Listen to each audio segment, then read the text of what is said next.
حضرات گرامی، اللہ کا فضل ہے کہ مولا تعالیٰ نے ہمیں تربیت کے لیے آج یہاں جمع فرمایا ہے، اور ہمارے درمیان ہمارے بزرگ حضرت مولانا احمد عبید الرحمن اطہر ندوی قاسمی دامت برکاتہم بھی تشریف رکھتے ہیں۔ حضرت مولانا کی تشریف آوری کے باوجود میں نے یہ سلسلہ مکمل کیا۔ میں اب حضرت مولانا سے ادب و احترام کے ساتھ گزارش کرتا ہوں کہ وہ ہم سب کو مخاطب فرمائیں۔ بسم اللہ الرحمن الرحیم، الحمدللہ رب العالمین، والصلاة والسلام علی سید الانبیاء والمرسلین، اما بعد۔ قابل احترام بزرگوں، عزیز دوستوں اور ساتھیوں، اللہ تعالیٰ اپنے فضل و کرم سے ہم سب کو بار بار اپنے گھر کی مقبول حاضری نصیب فرمائے۔ احکام جو آپ سیکھ رہے ہیں اس پروگرام میں شریک ہو کر کے، اور اس کے ساتھ ہی آپ نے ضرور کچھ نہ کچھ کتابیں حاصل کی ہوں گی، پڑھا ہوگا، پڑھ رہے ہوں گے۔ احکام کو سیکھنے کا اہتمام کرنا ضروری ہے۔ کسی بھی عمل کے اللہ تعالیٰ کے نزدیک قبول ہونے کے لیے دو چیزیں ضروری ہیں، ایک اخلاص ہے، دوسرے سنت و شریعت کے مطابق عمل کرنا ہے۔ اگر آدمی کے پاس اخلاص ہے، اللہ کے لیے ہی کر رہا ہے، مگر وہ احکام کی پابندی نہیں کرتا، شریعت کے احکام کی پابندی نہیں کرتا، تو پھر وہ عمل اللہ کے نزدیک قبول نہیں ہوتا۔ جیسے مثال کے طور پہ کوئی آدمی بہت اخلاص کے ساتھ عید کے دن روزہ رکھے، رمضان بھر روزہ رکھا، اب اس کو شوق ہوا، بھائی پورے مہینے روزے رکھا ہوں، آج کوئی نہیں رکھ رہا، میں رکھوں گا، اور کسی کو پتہ بھی نہیں چلنے دیا کہ روزے سے ہوں، کسی کو معلوم بھی نہیں ہوا، بہت اخلاص کے ساتھ عید کے دن روزہ رکھ لیا، ثواب ملے گا اس کو؟ نہیں ملے گا ثواب اس کو۔ معلوم نہیں تھا تو ٹریفک پولیس والوں سے آپ کہیں جب چالان لگے کہ بھئی مجھے معلوم نہیں تھا، تو آپ کا عذر قبول ہے؟ نہیں ہے۔ جب آپ گاڑی سڑک پر چلانے کے لیے آئے ہیں تو آپ کا کام تھا کہ آپ قانون معلوم کریں۔ آپ نے قانون اگر معلوم نہیں کیا تو بھی آپ کی غلطی ہے، معلوم ہوتے ہوئے غلطی کی ہے تو بھی غلطی ہے، معلوم نہیں کیا تو بھی غلطی ہے۔ تو دین کا علم حاصل کرنا، احکام کو سیکھنا اس لیے بہت ضروری ہے۔ کوئی آدمی اخلاص کے ساتھ عصر کی نماز کے بعد کمرہ بند کر کے نفل نماز پڑھے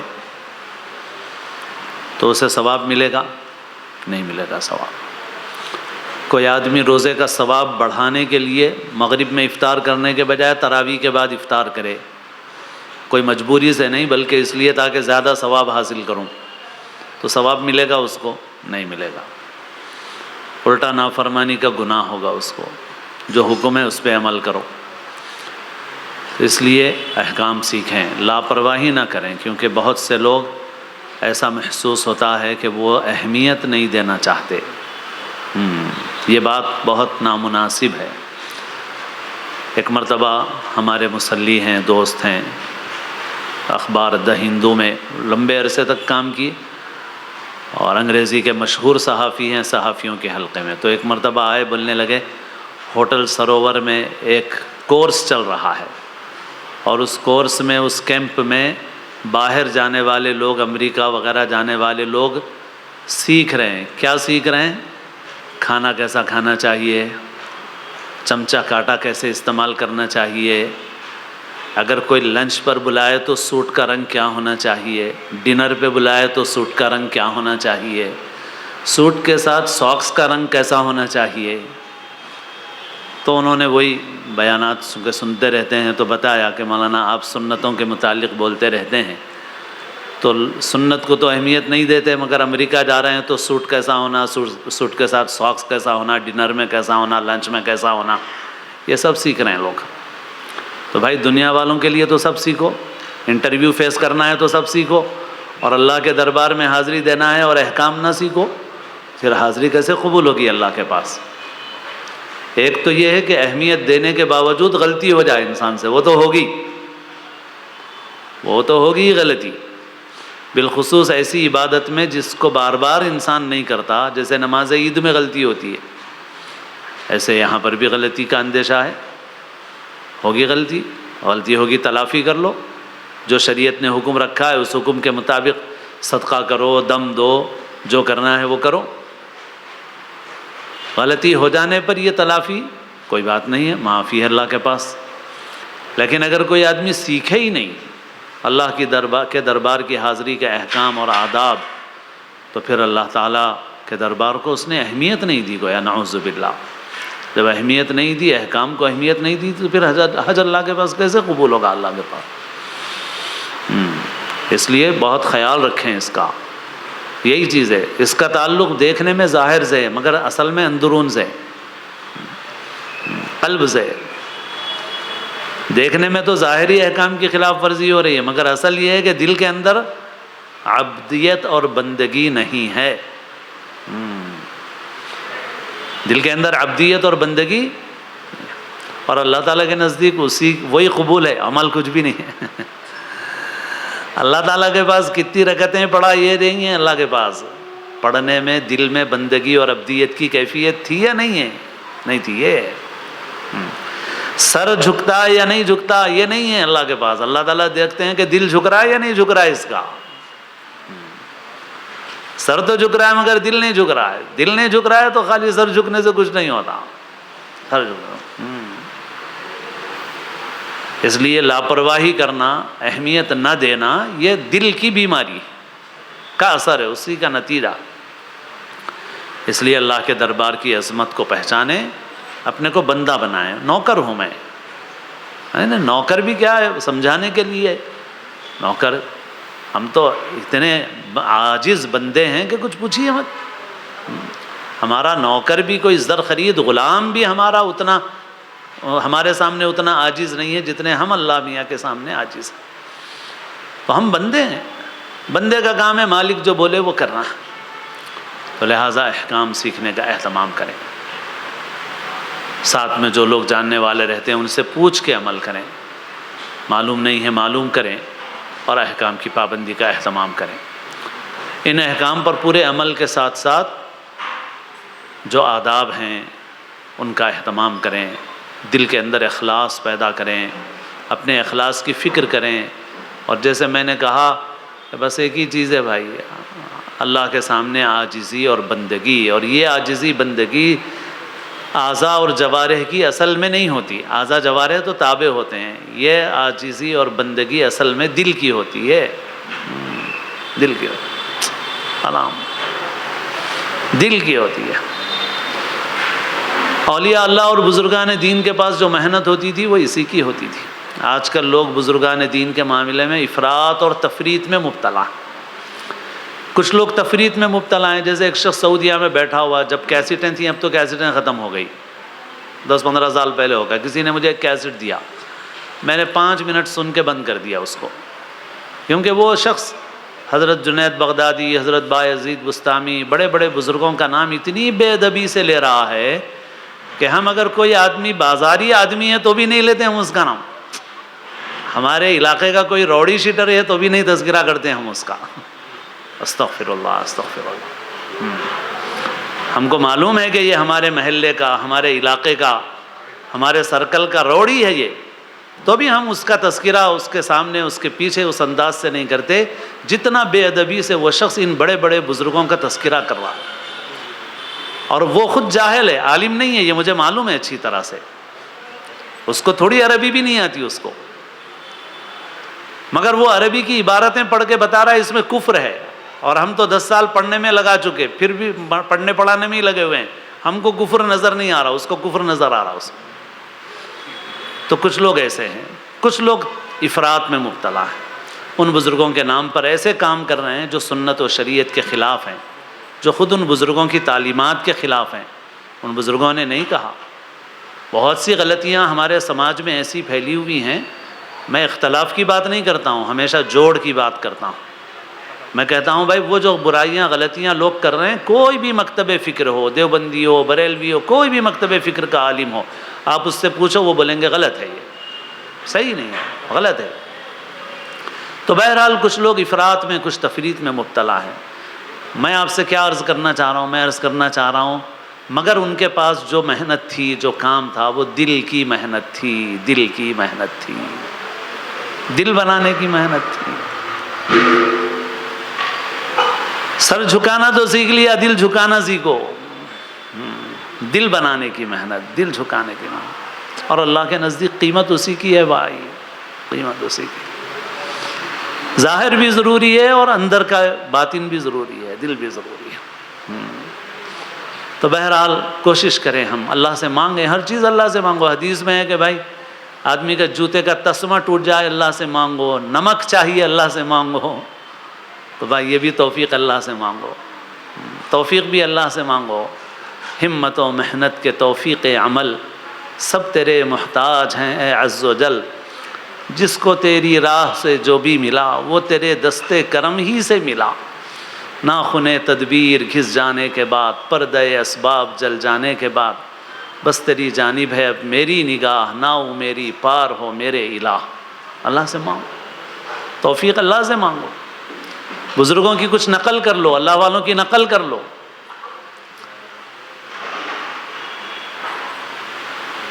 حضرت پیران پیر سیدنا شیخ عبد القادر جیلانی رحمۃ اللہ علیہ صحن حرم میں پہنچے اور دیکھا کہ کوئی ابتحال میں مشغول نہیں ہے. ابتحال مانے گڑ گڑانا، رونا. اللہ تعالیٰ کا حکم ہے قرآن مجید میں، ادعوا ربکم تضرعا وخفیہ، اپنے رب کو پکارو، اس سے مانگو تضرع کے ساتھ. تضرع کس کو بولتے ہیں؟ تضرع کے معنی ہیں گڑ گڑانا. حدیث میں ابکوا فإن لم تبکوا فتباکوا، رونا نہ آئے تو رونے والوں کی شکل بنا لو، صورت بنا لو رونے والوں کی. تو حضرت پیران پیر علیہ الرحمہ ابتحال میں مشغول ہو گئے، یعنی گڑ گڑا کے دعا کرنے میں مشغول ہو گئے. اور کیا فرمانے لگے؟ من نگویم کہ طاعتم بپذیر، قلم عفو بر گناہم کش. اللہ میں آپ سے یہ نہیں کہتا کہ میری نیکیاں قبول کر لیجئے، میری آپ سے بس یہ درخواست ہے کہ میرے گناہوں پہ معافی کا قلم پھیر دیجئے. اتنے بڑے ولی ہیں، سرتاج اولیاء ہیں، لیکن اپنے عمل پہ کوئی ناز نہیں ہے. اور یہ کہہ رہے ہیں کہ اللہ میں یہ نہیں کہتا ہوں کہ میری نیکیاں قبول کیجئے، میری درخواست یہ ہے کہ میرے گناہوں پہ معافی کا قلم پھیر دیجئے. یہی بندگی ہے، دل بننا یہی ہے. ارے بھئی ان کا سر جتنا جھکتا تھا ہمارا جھکتا ہے کیا؟ وہ جتنی عبادت کرتے تھے ہم کرتے ہیں کیا؟ نہیں کرتے. مگر حقیقت یہ ہے کہ جتنا ان کا سر جھکتا تھا اس سے زیادہ دل جھکا ہوا تھا خدا کے سامنے. دل جھکا ہوا. اسی لیے جس عمل سے انسان کے اندر عجب پیدا ہو، خود پسندی پیدا ہو، غرور پیدا ہو، اکڑ پیدا ہو، وہ عمل اللہ کے نزدیک قبول نہیں ہوتا. جس عمل سے بندے کے اندر عاجزی پیدا ہو وہ عمل اللہ کے پاس قبول ہوتا ہے. عمل کر کے بھی، ساری نیکیاں کر کے بھی یہ سمجھنا کہ میں نے کچھ نہیں کیا، اور یہ دولت دل کو حاصل ہو جانا، یہ بہت بڑی دولت. تو حضرت فرمانے لگے کہ من نگویم کہ طاعتم بپذیر، قلم عفو بر گناہم کش. تو میرے دوستو اخلاص کے ساتھ کام کریں. نام، نمود، شہرت کچھ نہیں، سیلفی لینے کا شوق نہیں، فوٹوؤں کا شوق نہیں. دل کی توجہ سے مانگو، جو مانگنا ہے مانگو. صورت نہیں، حقیقت پیدا کرو. الفاظ نہیں، جان پیدا کرو اس کے اندر دعا میں، اور وہ پیدا ہوتی ہے دل کی توجہ سے. اور اللہ تعالیٰ غافل دل کی دعا قبول نہیں فرماتا. اس وجہ سے زبان کی حفاظت کیجیے، غیر ضروری باتیں مت کیجیے، نگاہ کی حفاظت کیجیے، پردے کا اہتمام کیجیے. بہنیں بھی اہتمام کریں، پردے کا حکم حج میں ختم نہیں ہو جاتا. حتی الامکان احتیاط لازم اور ضروری ہے. اور باقی کچھ احکام ایسے ہیں کہ جس کی وجہ سے اس درجے بعض وقت پابندی نہیں ہو پاتی، تو اس کا مطلب بے احتیاطی بھی نہیں ہے. حضرت عائشہ کا عمل ہمارے لیے پورا نچوڑ ہے کہ بھئی احرام کی حالت میں چہرے پہ کپڑا تو نہیں ڈالتی تھی، مگر کہتی ہیں کہ جب کوئی بھی نامحرم سامنے آتا تو ہم کسی چیز سے اپنے چہرے کے سامنے آڑ کر لیا کرتی تھیں. تو احکام پہ عمل بھی کر رہی تھی اور لوگوں سے بچنے کا اہتمام بھی کر رہی تھی. تو اس کا اہتمام کیجئے. جو یہ کام ہیں ان کے ساتھ بس ایک بات اس وقت عرض کر کے اپنی بات ختم کروں گا کہ بھئی دعا کا اہتمام، قدم قدم پہ دعا. تو ان گناہوں سے بچتے ہوئے اپنا وقت صحیح گزاریے. دعا بہت دل کی توجہ سے کیجیے، رو کے مانگیے، گڑ گڑا کے مانگیے، تنہائیوں میں مانگیے. حرم شریف میں اجنبیوں کے مجمع میں کوئی آپ کو جاننے والا نہیں ہوگا بس، اور ویسے بھی اللہ والوں کے نزدیک یہ ہوتا ہے کہ لوگوں کے درمیان رہتے ہوئے بھی لوگوں سے بالکل بے تعلق رہتے ہیں، ایسے ہیں جیسے کوئی لوگوں کے درمیان ہے ہی نہیں، خلوت در انجمن، لوگوں کے ہیں درمیان ہیں مگر پھر بھی خلوت اور تنہائی حاصل ہوتی ہے، بس اس کا کچھ نمونہ وہاں مل جائے، اللہ کرے ہم کو۔ اور جو بات عرض کرنا چاہ رہا ہوں بس مختصر وہ یہ ہے کہ بھائی دیکھو، سب سے اہم چیز حج میں وقوف عرفہ ہے۔ آپ طواف کر رہے ہیں، سعی کر رہے ہیں، حرم میں نماز پڑھ رہے ہیں، مدینہ پاک میں آپ نمازیں پڑھ رہے ہیں، مسجد نبوی میں نمازیں پڑھ رہے ہیں، یہ سارے کام پورے سال بھر ہو سکتے ہیں نہیں ہو سکتے؟ سال بھر ہو سکتے ہیں، اور سال بھر عمرہ آپ کا 1 لاکھ 1.25 لاکھ میں ہو جاتا ہے، مگر آپ اس سے کئی گنا زیادہ خرچ کر کے حج کے لیے جا رہے ہیں۔ کیوں جا رہے ہیں بھائی؟ وہ کون سی چیز ہے جو حج میں ملے گی عمرے میں بالکل نہیں ملے گی؟ وہ ایک ہی وقت ملتی ہے، سال بھر میں کبھی نہیں مل سکتی، وہ ہے وقوف عرفہ۔ وقوف عرفہ، الحج عرفہ۔ اور وہ حج کا ایسا رکن ہے کہ اس کے بغیر بیت اللہ سے 5 دن چمٹ کے رہے تو حج نہیں ہوتا۔ وقوف عرفہ، بیمار ہے، بے ہوش ہے، وہ بھی اگر عرفہ کے میدان سے گزر گئے، عرفات کے میدان سے ان اوقات کے اندر، تو وہ بھی حاجی بن جاتا ہے، مگر اس کے بغیر بیت اللہ سے 5 دن چمٹا رہے حج نہیں ہو سکتا۔ حج کا سب سے اہم رکن عرفہ ہے، اور وہ ظہر سے لے کے مغرب تک کا وقت جناب رسول اللہ صلی اللہ علیہ وسلم نے ظہر اثر کی نماز پڑھنے کے علاوہ باقی سارا وقت آپ نے دعا میں گزارا ہے، ظہر سے لے کر کے مغرب تک مکمل۔ وہ وقت سب سے قیمتی ہے، اس کا ایک لمحہ قیمتی ہے، ایک سیکنڈ قیمتی ہے، وہ باتوں کا، وہ کھانے کا، وہ ضائع کرنے کا وقت نہیں۔ آپ نے یہ جو 1.25 لاکھ کے مقابلے میں آپ نے کئی گنا زیادہ جو خرچ کیا ہے، وہ ان چند گھنٹوں کے لیے کیا ہے، یہ سمجھ لیجیے۔ آپ نے اس کے مقابلے میں جو لاکھوں روپے زیادہ خرچ کیے ہیں، آپ نے یہ ان چند گھنٹوں کے لیے کیے ہیں، ظہر سے لے کے مغرب تک کے لیے، بس۔ اب آپ یہ قیمتی وقت ضائع نہ کریں، آپ بس مانگیں اللہ سے، رو کے مانگیں، گر گڑا کے مانگیں۔ اللہ تعالیٰ ہم سب کو اپنے گھر کی مقبول حاضری نصیب فرمائے، ہم سب کی اللہ تعالیٰ تمام اہل ایمان کی مغفرت فرمائے، اللہ تعالیٰ امت کے احوال پر رحم فرمائے۔